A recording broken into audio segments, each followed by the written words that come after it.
conheço esse pastor. Eu falei, meu pastor é o pastor Léo. E aí o Renato falou, pastor, você conhece o Lisandro? Eu falei, conheço, o Lisandro da igreja de Goianazes, que é casado com a Cláudia, que é pai da Alessandra. Só que eu saí de lá e eles tiveram mais uma filha, que é a Helena. Então eu queria pedir para o Lisandro e sua família se colocar de pé, né? Eu queria que a gente fizesse um ó para eles. Ó, né? Eu sei que tem gente que não gosta de apresentação assim, mas como eu fui pastor deles e fazia muito isso lá, eles já estão acostumados. A Alessandra, pode sentar. A Alessandra, por exemplo, era criança. Você está há quantos anos hoje? 17, você tinha 9 anos para 10 quando eu saí de lá. Ela era criança mesmo, né? E eu fui muitas vezes na casa deles, a gente fazia culto, e eu falava para o Lisandro o seguinte, que o Lisandro ele é quietinho assim, ele é quieto. O Lisandro, dificilmente você vê ele falante, igual o pastor Léo. Ele é quieto, ele chega no culto, ele sentava, às vezes no final do culto ele te cumprimentava para ir embora, mas ele é quieto. Eu falei, Lisandro, você é quieto desse jeito, mas você é evangelista, porque quase todo final de semana ele levava visitante para a igreja. O Lisandro conhecia Goianazes todas, porque ele levava... O Renato foi lá, mas não na minha época. Jesus, Renato. Eu não lembro também. Deve ter levado, porque eles levavam muita gente para a igreja, né? O Lisandro, né? E eu estava até lembrando de algumas pessoas que eles levaram. Então, não vou embora hoje. Receber uma assim, o Renato é bem feliz também. Né? Então, era isso. Will, deu tempo de colocar aí?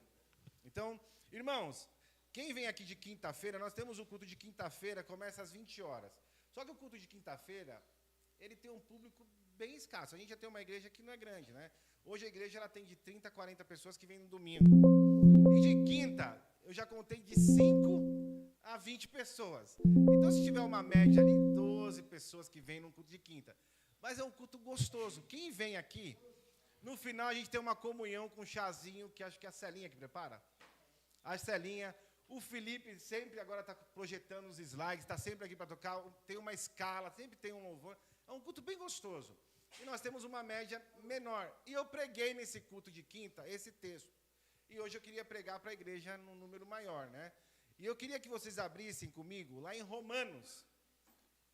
Mateus, Marcos, Lucas, João, Atos, Romanos.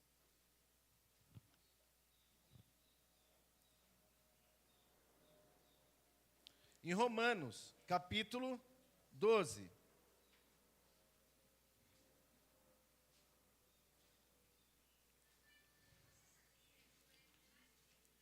Capítulo 12, nós vamos ler apenas 2 versículos, o 1 e o 2. E à medida que os irmãos forem encontrando, eles coloquem de pé para aquecer e também não dormir.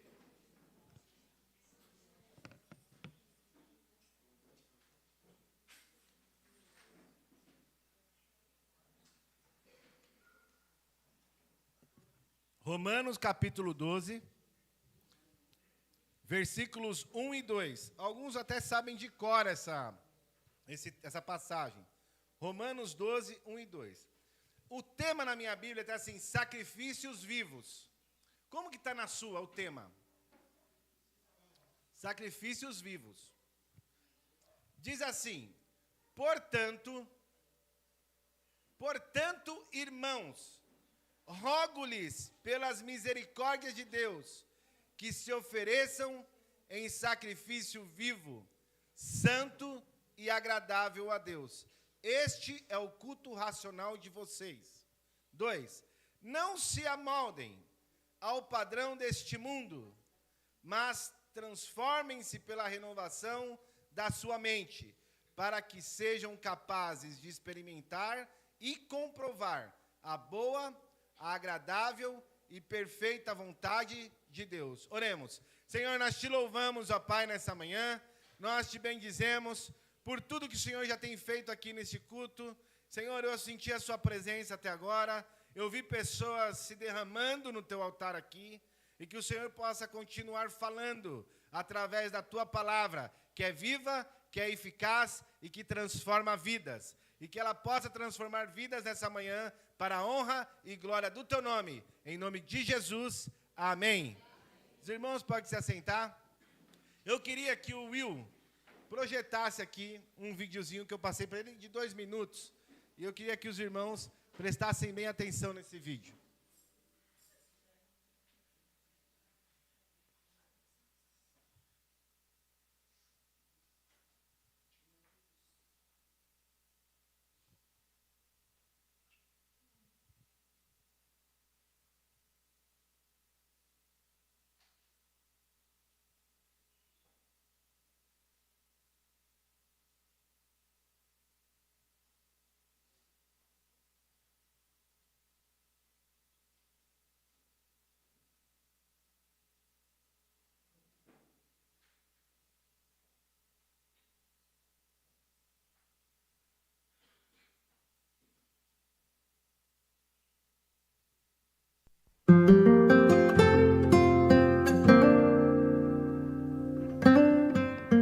O ciclo de vida da borboleta.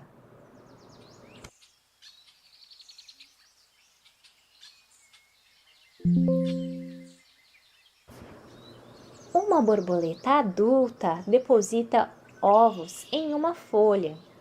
Estes ovos demoram aproximadamente de 5 a 15 dias para eclodirem. Do ovo nasce uma larva, também conhecida como lagarta. Essas lagartas são muito famintas e têm como propósito comer muito para poder crescer e guardar energia para o processo de transformação da lagarta em uma borboleta. Ela já inicia sua alimentação alimentando-se da própria folha em que seu ovo estava. A lagarta retira nutrientes e água das folhas. O estágio da lagarta pode durar semanas ou meses, dependendo da espécie da borboleta. Durante esse estágio, a lagarta vai crescendo e trocando de pele algumas vezes. Quando atinge a fase da pupa, a lagarta constrói um casulo e durante essa fase os tecidos do seu corpo vão se modificando. E quando a lagarta se torna então uma borboleta, ela rompe o casulo e dá o seu primeiro voo.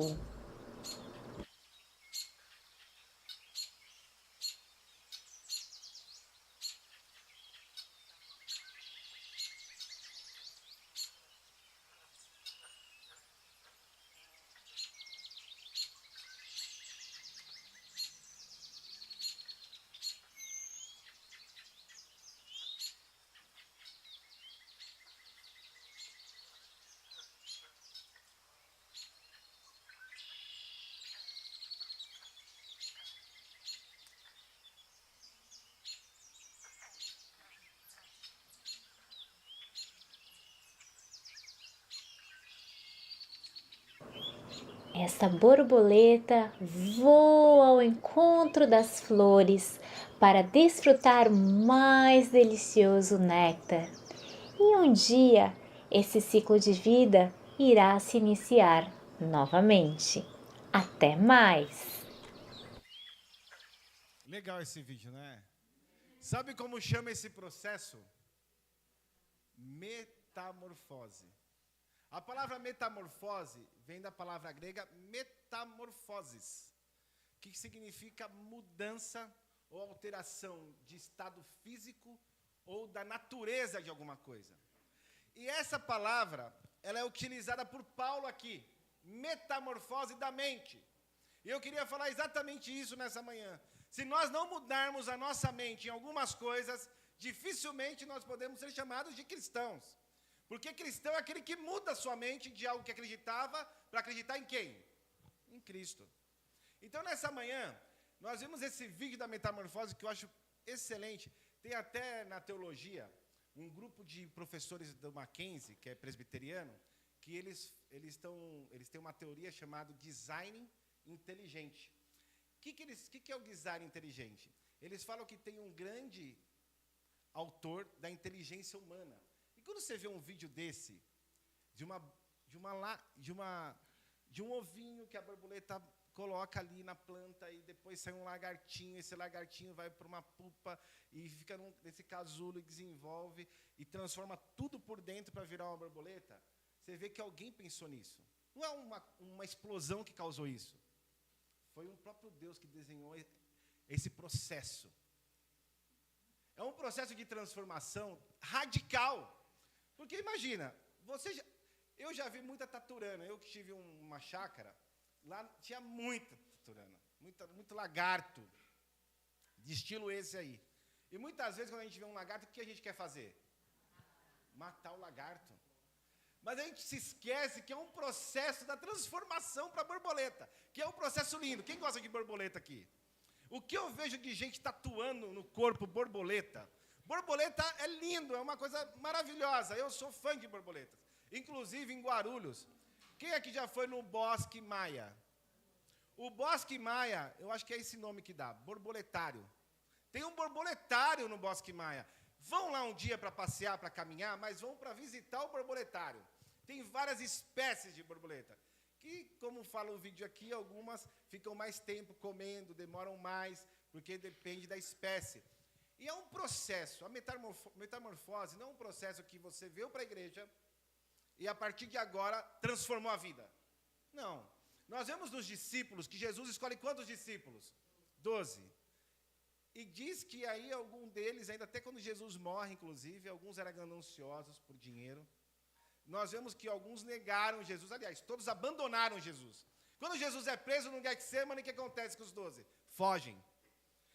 E nós vemos também um processo mais radical, que demora menos tempo para a mudança, que foi do apóstolo Paulo. Diz que quando ele tem encontro com Jesus no caminho de Damasco, ele já muda radicalmente sua vida, passa de perseguidor para perseguido, ele começa a pregar o evangelho, é uma mudança radical. Começa a pensar na sua vida. Como que foi a mudança de vida que você teve depois que você veio para Cristo? Primeiro eu vou fazer uma pergunta. Quem aqui nasceu na igreja, nasceu em berço evangélico? Levanta a mão. 1, 2, 3, 4, 5, 6, 20% aqui nasceram no berço evangélico. 80% não nasceram. Você teve uma mudança radical na sua vida? Depois que você veio para Cristo, as coisas mudaram radicalmente? Cutuca o seu irmão e pergunta, você mudou mesmo de vida?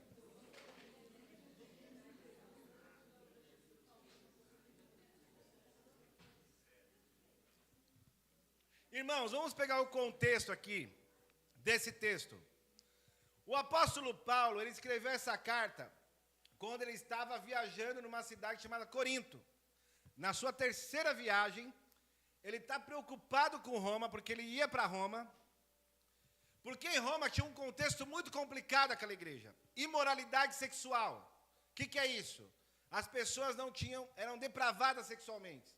Outra coisa, a igreja era formada, na sua maioria, por pessoas que não eram de Roma, não eram romanos, mas eram judeus que moravam em Roma, que se converteram ao cristianismo. O que acontece com isso? Ele agora é de Cristo, mas ele é acostumado com os mesmos costumes do judaísmo. Por exemplo, o judeu, para pedir perdão dos pecados, o que ele fazia? Matava um animal. Esses judeus que estão na igreja de Roma estão brigando com quem não é judeu, que a gente chama de gentil, porque o gentil falava assim, não precisa mais matar um animal. E os gentios falavam assim, não precisa, os judeus falavam, precisa. E aí tinha briga de divergência de opinião. Aí o apóstolo Paulo está ensinando o seguinte, não precisa mais matar, gente, porque Cristo foi um animal, o homem que morreu na cruz pelo meu e pelo seu pecado. E se ele morreu de uma vez por todas, ele já entregou a vida dele pelo seu pecado e pelo meu, não precisa mais matar animal. Hoje na igreja de Jaçanã a gente mata bicho aqui? Não estou matando não, a única coisa que eu como é carne de gado que eu compro no mercado, né? Mas a gente não está matando galinha, não está fazendo um sacrifício de bicho. A gente vem para a igreja quando a gente está em pecado, a gente fala assim, Senhor, perdoa os meus pecados. E hoje é um dia de Santa Ceia que a gente rememora, a gente lembra do sacrifício de Jesus na cruz, e a gente fala assim, Senhor, se eu tiver algum pecado, tira agora. Eu não quero participar da ceia com pecado, não é mais ou menos assim? Então a gente faz isso, não precisa matar um animal. Inclusive, eu tenho uma teoria que os sacerdotes eram gordinhos. Por quê? Porque tinha um tipo de sacrifício que você tinha que matar o animal, sacrificar o animal, queimar o animal, assar, e quem tinha que comer? O sacerdote e os seus filhos.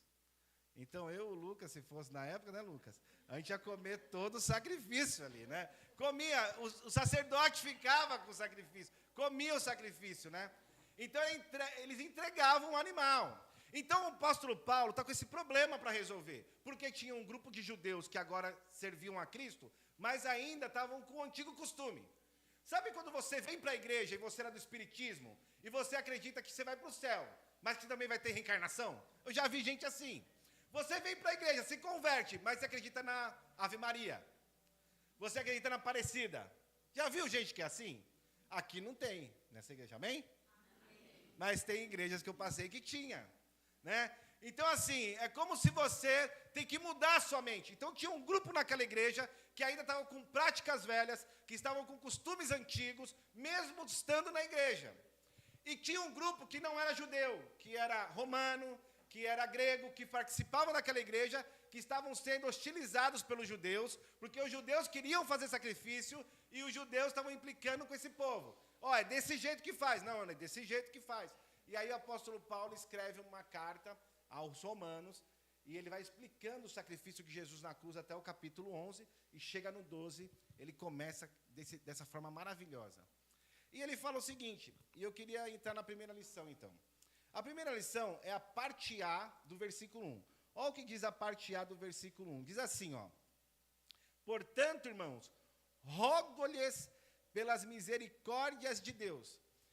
Olha só como que ele chega aqui. Ele não chega como líder da igreja e fala assim, eu estou mandando vocês fazerem dessa forma. Apesar que tem pastor que faz assim, né? Eu estou mandando, eu que mando tudo, tem que fazer desse jeito. Né? Ele vem aqui e fala assim, eu suplico, gente. Eu rogo. Quando eu quero que o Lucas, por exemplo, leve lixo, porque a gente mora num prédio, tem que descer 7 andares e andar 4 blocos e ir lá na portaria levar o lixo. E levar o lixo em casa é um problema. Eu não sei se acontece isso na sua casa, mas normalmente a função de levar lixo é de quem? Dos filhos. Às vezes eles acham que é de quem? Dos pais. Depois ele fala assim, você me paga, pai. Né? Mas a função de levar o lixo lá em casa, eu estabeleci que é deles. Eles acham, tanto o Lucas quanto a Laura, que é minha. E da mãe deles, que é a Luciene Galvão. Né? Mas não é. Essa função a gente estabeleceu e pronto, tem que ser deles. Só que às vezes, eu sou o pai, eu tenho que mandar. Mas às vezes eu tenho que rogar. O que é rogar? Filho, por favor. Leva lá, filho, que eu te pago um sorvete. Olha só como que é a diferença. O rogar é mais ou menos assim, eu suplico. Eu imploro para você. Eu imploro. Pai tem que implorar para o filho? Mas a gente implora. Eu rogo, eu suplico, leva lá. E eles vão, porque a gente pega também a chinelinha, né? O chinelo. Pega o chinelo e... Eu rogo, filho. Tá bom, pai, eu levo, pai. Né? É o rogar, é o suplicar. E o apóstolo Paulo está falando o seguinte, eu suplico, eu não estou mandando agora, mas eu estou pedindo de uma forma assim, insistente, que vocês, pelas misericórdias de Deus, o que são as misericórdias de Deus? Tudo aquilo que Deus já fez para você, você não merecia. O que Deus já fez por você, pelas misericórdias? Misericórdia, eu gosto de traduzir às vezes por dó. O que é misericórdia? É dó. Sabe quando você tem dó de alguém e você fala assim, tá bom, vai. Faz isso aí, leva, vai. Porque Deus já fez tudo por você. Começa a imaginar na sua cabeça tudo que Deus já fez pela sua vida desde quando você nasceu. E você nem merecia.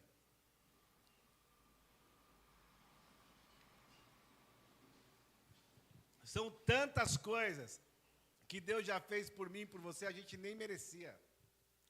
Então ele está falando assim, ó, eu rogo, porque Deus já fez tanta coisa por você.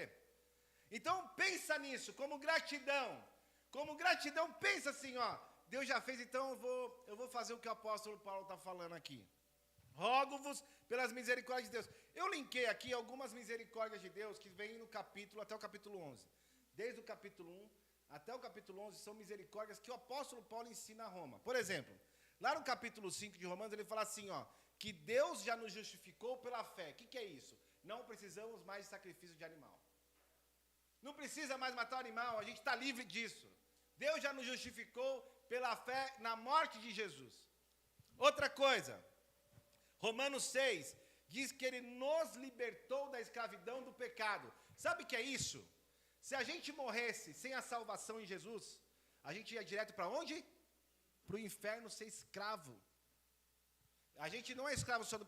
Escravo do pecado é que a gente não consegue se libertar dele. A gente está no pecado, aquele pecado de bolso que a gente carrega com a gente não consegue se libertar. A gente é escravo, mas pela misericórdia de Deus, nós já temos a libertação desse pecado. Olha só Romanos 8, o apóstolo diz o seguinte, que Jesus e Deus derramou o seu próprio Espírito sobre a minha vida e sobre a sua vida.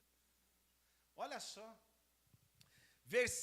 capítulo 8 ainda, diz que Deus nos adotou como filhos. Isso é misericórdia, irmãos. Nós somos classificados como irmãos de Jesus, como filhos. Por isso que a Bíblia faz uma separação de filho unigênito para Jesus. Nós somos filhos amados dele, mas nós somos depois de Jesus. Depois aqui, lá no capítulo 8 ainda, diz que ele ainda nos prometeu a glorificação. O que é isso? Quando a gente morrer, a gente vai ter um corpo glorificado. Não vai ser esse corpo doente, esse corpo que leva feridas, que fica doente, que fica enfermo, a gente vai ter um corpo glorificado. Ainda em Romanos 8, diz que ele nos ama incondicionalmente. O que é isso? Ele nos ama muito e muito e muito, não importa se tem variação, ele ama incondicionalmente. E em Romanos 8 diz que ele inclui judeus e gentios no plano da salvação. Lembra que essa igreja de Roma tem o quê? Judeus que estão convertidos a Jesus e gentios, que é tudo aquilo que não é judeu, estão tudo na mesma igreja? Irmãos, olha que interessante essa igreja aqui. Nós temos aqui gente negra, preta, de cor.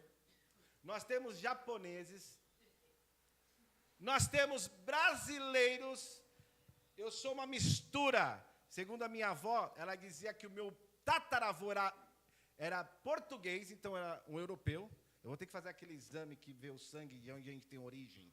Mas a minha avó dizia que o meu tataravô era português, que veio para o Brasil e casou com quem? Com uma índia brasileira. Então, no meu sangue baiano, que minha mãe é da Bahia, corre sangue europeu e de índio. E a gente está tudo aqui. E Deus vai salvar esse camarada, Deus vai salvar o negro, e Deus vai salvar o japonês, Deus vai salvar todo mundo. Deus colocou tudo junto, porque os judeus achavam que só eles seriam salvos. Então, a primeira coisa que a gente vê aqui é que ele está rogando pelas misericórdias de Deus, porque ele fez tudo isso que eu li aqui, ó, tudo isso que eu li, ele já fez. Que a gente entregue as nossas vidas. Aí ele fala assim, ó, que vocês ofereçam a sua vida como sacrifício vivo, santo e agradável a Deus. Como que era que pedia perdão dos pecados na época? Tinha que oferecer um animal. Agora o apóstolo Paulo está dizendo, não, gente, não ofereçam mais animal, mas ofereçam a sua vida toda ao Senhor. Então isso quer dizer o seguinte, que quando eu ofereço a Deus, eu escolho seguir com Jesus, eu estou falando assim, Senhor, eu estou entregando a minha mão para o Senhor, eu estou entregando os meus olhos, eu estou entregando os meus pés, eu estou entregando o meu coração, eu estou entregando as minhas pernas, a minha alma ao Senhor. Então, quando você fazia o sacrifício, quando a família levava lá o cordeiro para ser sacrificado, sabe uma regra que tinha? Não pode se arrepender. Uma vez que você levou o cordeiro para o sacrifício, você não pode falar para o sacerdote, dá de volta aqui.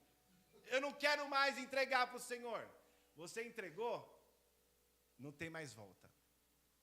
Aqui ele está dizendo o seguinte, você entregou sua vida para Jesus, não tem mais volta. Entreguem as suas vidas para oferecer ao Senhor como sacrifício vivo, que era assim que chamava, agradável a Deus. É um sacrifício que não tem mais volta. Irmãos, eu lembro quando eu pastoreava a igreja de Guaianazes, tinha uma irmã da igreja, que ela tinha um filho que foi preso. E na cadeia, ele conheceu aquela facção criminosa de São Paulo mais poderosa. E ele se tornou um membro daquela facção. E ele sai da cadeia. E a irmã me liga: pastor, não tem como o senhor visitar meu filho? Ele saiu da cadeia hoje. E eu queria que o senhor fizesse uma oração por ele. Eu, com muito temor, fui visitar aquele irmão, que eu já tinha ouvido falar que ele era muito perigoso. E nós fomos lá, eu fui lá visitá-lo. Cheguei lá na casa e realmente eu vi a grandeza daquele homem na facção. Ele era muito importante dentro da facção, porque ele ganhou prestígio dentro da cadeia do próprio Marcola, que é o líder da facção. E eu sei que ele pediu oração, e eu fiz uma oração e um apelo para ele aceitar Jesus. Aí, quando terminou a oração, ele olhou bem para mim e falou assim: pastor, eu não posso aceitar Jesus. Eu falei: por quê, irmão? Ele falou assim: porque tem uma lei na facção, que se eu me entregar para Jesus, eu nunca mais posso olhar para trás. Eu nunca mais posso voltar para o crime. Porque se eu voltar para o crime, o que vai acontecer comigo? Eles vão me matar.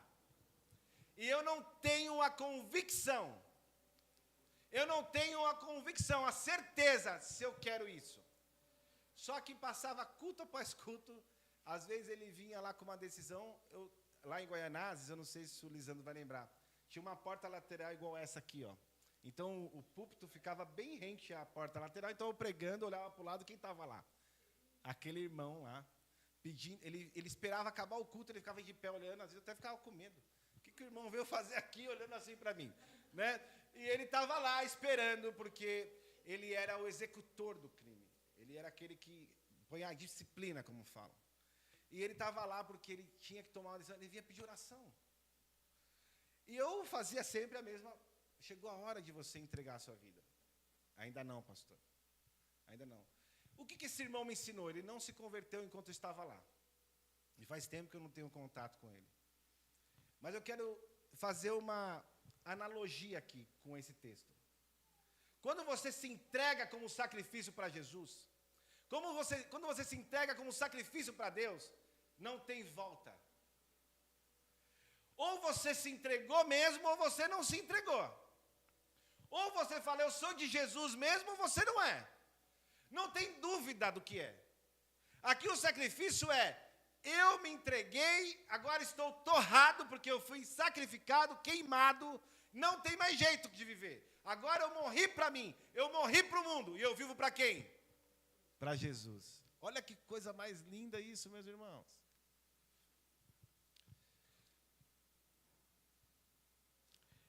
Eu gosto muito de um autor chamado John Stott, um pastor anglicano já falecido, que ele dizia o seguinte, ó: a expressão sacrifício vivo significa entregar os seus corpos para Deus. Paulo quer dizer que devemos oferecer a Deus toda a nossa vida, com tudo que somos e temos.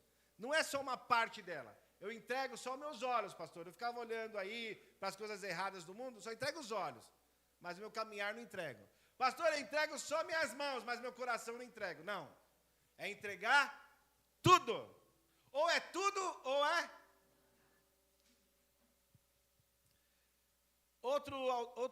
Outro teólogo que eu gosto muito é Martin Lloyd-Jones, presbiteriano falecido também. Ele diz assim, ó: você não pode oferecer o seu corpo sem oferecer a si mesmo. Sem se apresentar para Deus e falar assim: eis-me aqui. O corpo aqui representa a sua totalidade, dos pés à cabeça. Deus não aceita só metade. Se você está dando metade da sua vida para Deus, está errado. É se entregar totalmente para Deus. Então a primeira lição que eu queria deixar para vocês aqui é o seguinte: se ofereçam a Deus na totalidade. É isso que Paulo está falando para os irmãos de Roma. Não adianta vocês virem aqui para a igreja falar que é de Cristo, mas não entregou ainda os velhos costumes. Se você está vivendo na igreja, mas com velhos costumes, pastor, eu estou na igreja, mas ainda falo um palavrão, escapa. Irmãos, entrega a sua língua para Jesus. Se você está na igreja, mas você ainda está jogando tigrinho, não dá. Entrega a sua vida para Jesus.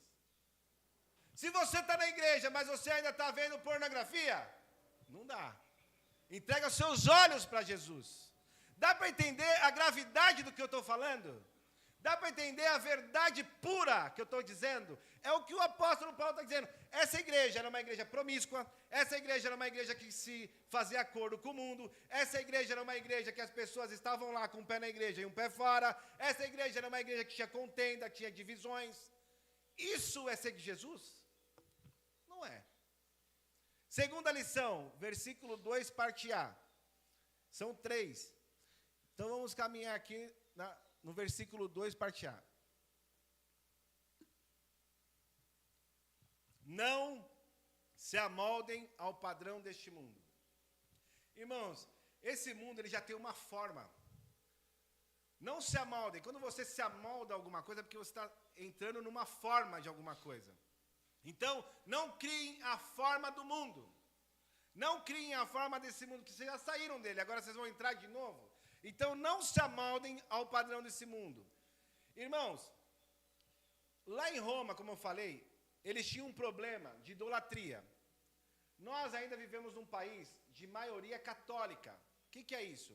É um país que adora deuses, adora santos. Então, a gente vive num país idólatra. Então, essa cultura idólatra, ela está muito presente nas nossas vidas. Por exemplo, a gente vive festas católicas dentro da igreja. A gente vive tantas coisas hoje mundanas dentro da igreja. Por exemplo, um dia a gente citou aqui o Halloween, que é uma cultura do mundo que entrou nas nossas vidas, nas nossas escolas, na escola dos nossos filhos, na vida das pessoas. São culturas mundanas que entram dentro da... É capaz a gente ver culto ao Halloween. É capaz a gente ver alguma igreja que vai fazer isso ainda. Culto às bruxas. Vamos lá. Imoralidade sexual, orgulhos, violências e contendas dentro da igreja. E a última coisa que tinha nessa igreja, que o apóstolo Paulo repudiava, era a falta de empatia. O que é falta de empatia? O meu irmão está sofrendo. Estou nem aí. Eu tenho a minha vida, já sofro muito, já tenho muita coisa para fazer na minha casa. É quando você vê o irmão sofrendo e você não está nem aí para ele. Irmãos, eu tenho pregado agora, voltando a pregar bastante nas igrejas metodistas livres, e eu falo muito bem aqui da igreja. A igreja que eu estou, para mim, é o melhor lugar do mundo, não tem outro lugar melhor. Porque se eu estiver num lugar e falar, não, a igreja lá é ruim, eu só faço parte, eu sou pior, então. Eu sou o pastor, né? Então eu chego na igreja, eu rasgo o verbo de Jassanã, né?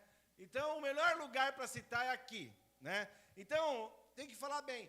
Mas se tiver alguma coisa desse aqui, né, eu vou ter que combater isso. Essa igreja é uma das coisas que eu falo, que é uma igreja do amor. Irmãos, todo mundo que entra aqui, quase eu vejo alguém abraçando, não é? Não é gostoso você receber um abraço? O abraço é uma forma de amar. Essa igreja, né, as pessoas se importam umas com as outras, né, ficam questionando, ficam falando, olha, essa pessoa tem essa necessidade, vamos ajudar. Quantas pessoas já... Quer ver, ó? Vamos fazer uma pesquisa nacional da Jassanã aqui. Quem aqui já foi ajudado por essa igreja? Levanta sua mão. Olha quantas pessoas. Tio William. O tio William levantou a mão lá. Ó. Tio William que é fundador aqui, nasceu aqui na igreja. Não, tem mais anos, né, tio? Tem mais anos. Né? Se ele for velho, nós somos, porque nós temos a mesma idade. Né? Mas o William que nasceu aqui já foi ajudado. Todos nós já tivemos alguma ajuda nessa igreja. Por quê? É uma igreja que faz o seu papel. Né? É a igreja do amor. Né? Irmãos, a segunda lição é, não entre nessa forma, que já tem uma forma do mundo. Inclusive, a palavra de Deus diz que esse mundo que a gente vive é de quem? É do diabo. Então, se a gente se amolda a esse mundo, a gente está servindo a quem? Ao diabo e não a Deus. Então, ele fala o seguinte, não se amoldem a esse perfil. Né? Então, eu queria deixar a segunda lição. Primeira, né? Deixa eu voltar aqui. A primeira é, entreguem suas vidas como sacrifício vivo de uma vez por todas, não voltem mais.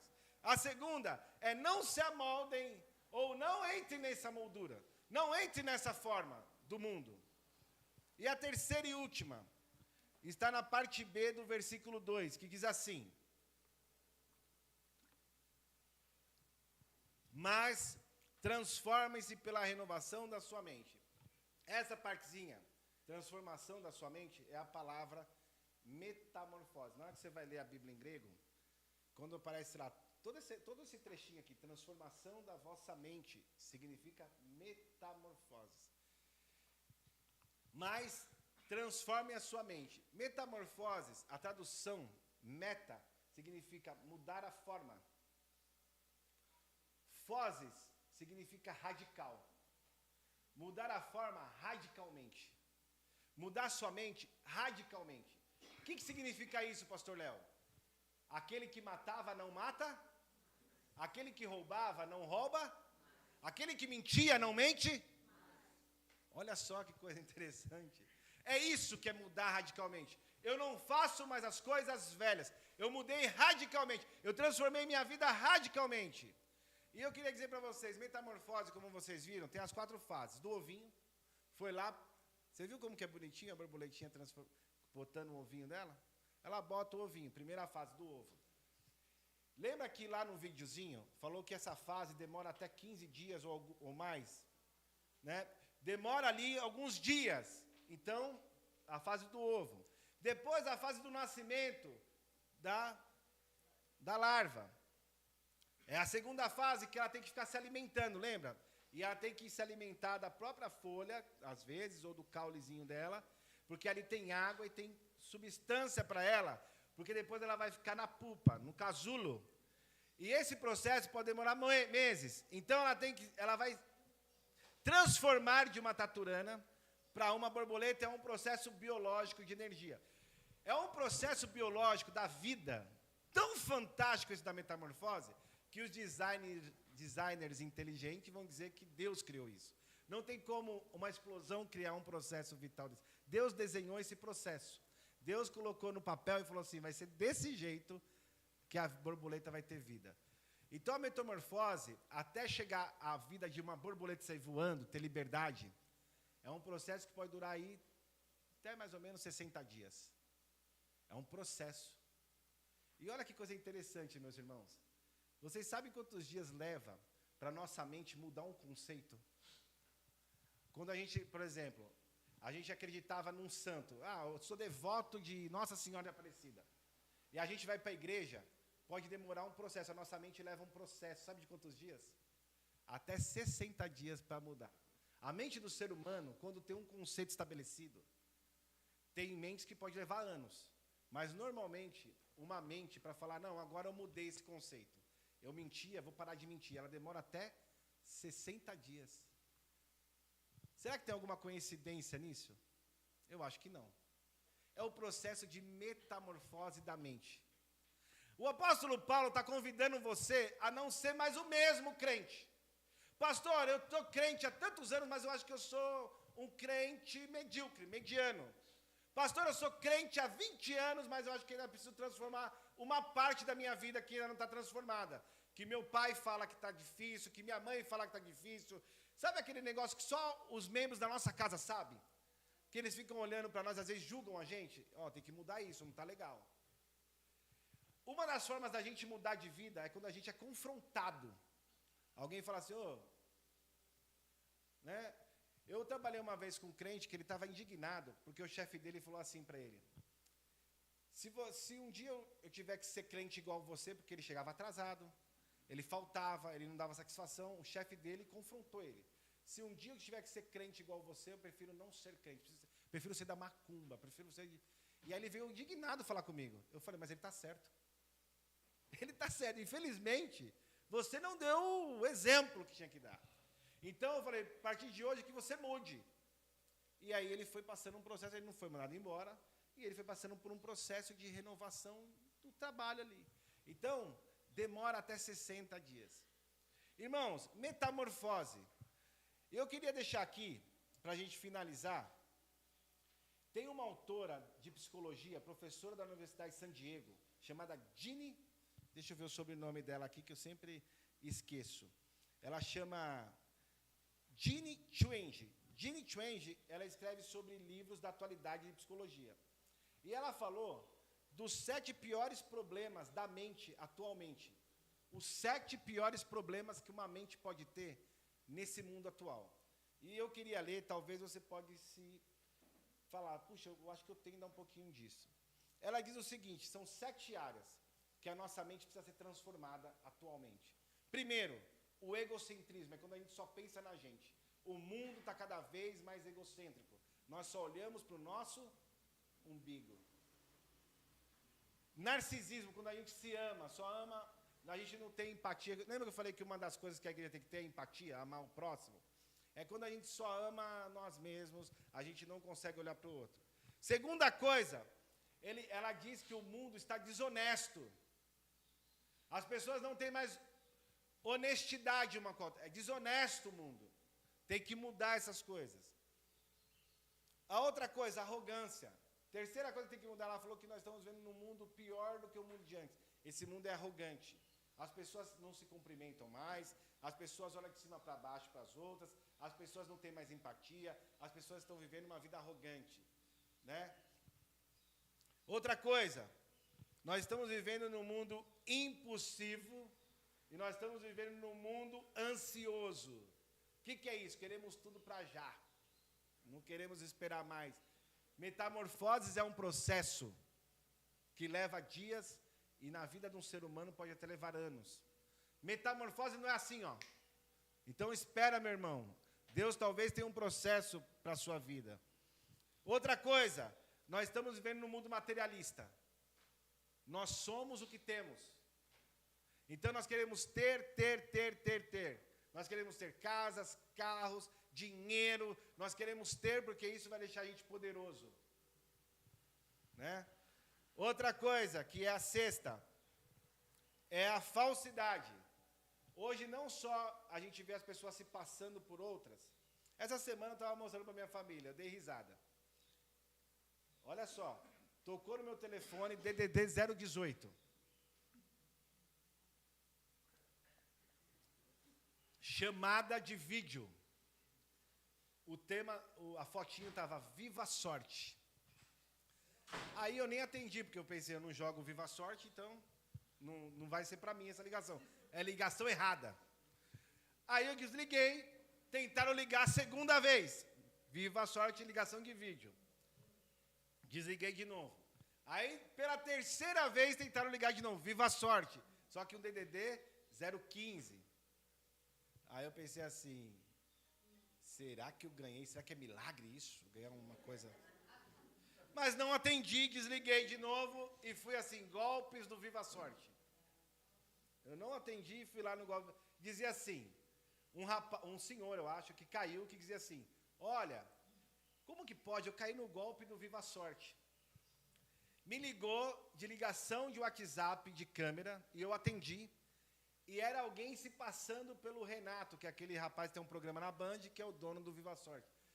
Se passou por ele, era ele falando comigo, ao vivo, com a voz dele, dizendo que eu ganhei 50 mil reais. E eu falei para ele assim, mas eu não joguei. Ele falava, não, mas agora a pessoa que joga indica outra pessoa. Indicaram você e você ganhou. Só que eu vou te mandar um código via Pix para depositar na sua conta. Daí você dá um clique lá e vai seguindo o que eu falar. Raparam a conta daquele senhor. A falsidade não é só na internet. Aqui é a falsidade entre irmãos. A falsidade, olha, eu te amo, mas eu não te amo, não. Olha, eu te falo uma coisa, mas é falso isso. Mas a falsidade está na natureza do homem já. Né? Agora, com a inteligência artificial, estão mudando, inclusive, a face e a voz das pessoas. Né? E depois a última, olha só que interessante. A última lição que ela dá, essa psicóloga, compara com a igreja de Roma. Falta de empatia. Por que falta de empatia? Falta de empatia é falta de me colocar no lugar do próximo. Porque o mundo está tão materialista, tão falso, está tão egocêntrico, a gente não consegue mais amar o próximo. Então, a metamorfose tem que ser em tantas áreas hoje, mas eu tenho certeza que talvez na sua vida, assim como na minha, deve ter alguma coisa que o Senhor quer transformar 100%. Deve ter alguma coisa que você fala assim, Senhor, eu não te entreguei isso ainda. Talvez hoje seja amanhã de você entregar no altar de Jesus. Irmãos, boa é porque Deus é bom. Lembra que Jesus, quando o jovem rico chega para ele e fala assim, bom mestre, o que Jesus fala para o jovem rico? Bom só tem um, que quem é? A vontade que é boa de Deus é porque Ele é bom. E se Ele é bom e Ele é o Deus da sua vida, Ele só vai derramar bondade na sua vida. Agradável. Porque a vontade agradável é aquela vontade que traz paz. Sabe quando você está em paz? Você não tem nenhum problema, você está em paz com Deus. Agradável é quando está tudo em paz. E perfeita. Porque Deus, segundo os atributos inegociáveis de Deus, que só Ele tem, um dos atributos de Deus que não muda, de Deus e de Jesus, é que eles são perfeitos. E tudo que Ele faz pela minha vida e pela tua é perfeito. Então, se você quer experimentar a perfeição de Deus, entregue a sua vida completa para Jesus. Não pode entregar só parte, tem que entregar 100%. Vamos colocar de pé, vamos orar?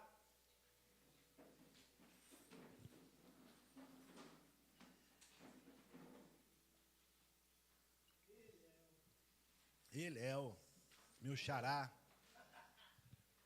Irmãos, agora é o momento e a hora de você, já que a gente vai passar em seguida para a Santa Ceia, é o momento e a hora de você refletir se tem alguma parte da sua história com Deus que precisa passar por um processo de metamorfose.